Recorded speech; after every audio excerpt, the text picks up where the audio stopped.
In this Road Direct tutorial, we're going to show you how to create a link job. The reasons for a link job might be that you've got a work site, so we've got this example here, Ajax. Excuse the names of the different companies, we've been a bit comical here just for the tutorial video. You'll notice some interesting locations around New Zealand as well for this. The idea of the link job is that you've got a different set of job details for that job. You might be working on the side street, but the building site where you're doing the traffic management has a different closure and a different set of job details for working around the corner on the state highway side. So it might be a different closure. It might be a different location name. It might have different people on there because you've got two different crews going to the same job in the one location. You can have different dates for the job. But the idea is a different set of details. So whoever does that job with us, the same person later on in the day, because they might be going there in the morning and then going back in the afternoon. So they might be putting the poll in the morning and then going back in the afternoon. So you need to display on the calendar twice, once in the morning and once in the afternoon. Might be because you want them both on there at the same time, but you've got different crews going to the same job, so they both need to record their time to the job. Might be because they have different TMPs for different aspects of the job.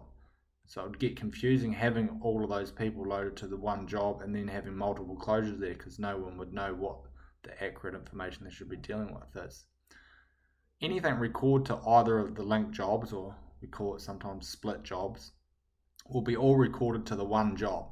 So when you go to do your invoicing, all time will be shown to whoever recorded time to that one job. It just enables you to have two sets of different information. So to create the link job, we simply click on the dot. We click on the view job. So we're opening up the job details. We scroll down to the very bottom and we click create link job.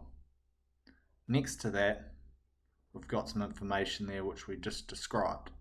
But again, that's just reinforcing what the split job is, the link job. A different set of details, but you want to collate all the invoicing to the one job. So we click create.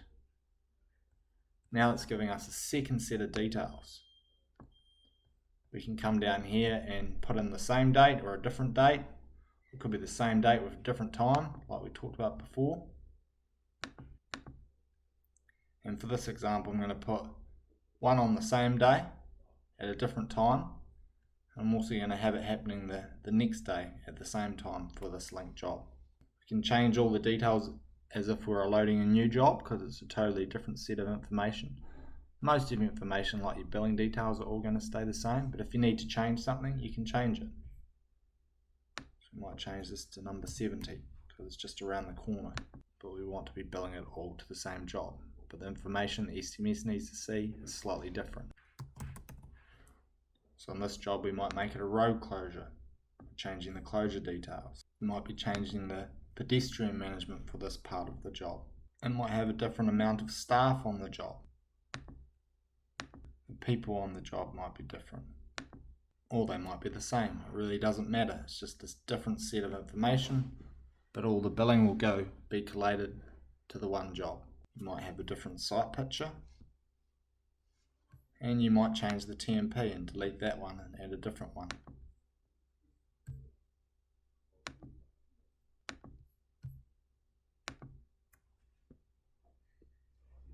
When we get to the bottom, we click save.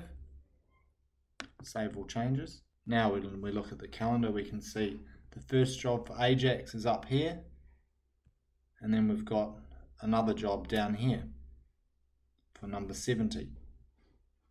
So that's given us two different jobs. I've actually gone on and created a split before we did this one. So you can actually see we've created the third split. So the first one there is job number 4409 that the system automatically generates, 1 of 3. The one I made before this tutorial was 2 of 3. The one we just made there was 3 of 3. You can see this one here is 70. And that one there is number 69. This one here is a road closure. This one here is a shoulder closure. This one here has a different staff or different set of staff there than the first one, and it's only one person on site. First two people it's got a different TMP if we click on the paperclip versus this one. And the site pictures would be different.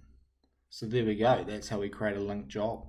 So now when this person goes through this job, the diagram and the TMPs are applicable to what they're doing on that job. But all the billing between these jobs, because they're all the same numbers, will be collated together. So that's just a nice handy way to create a linked job. Thank you very much for watching.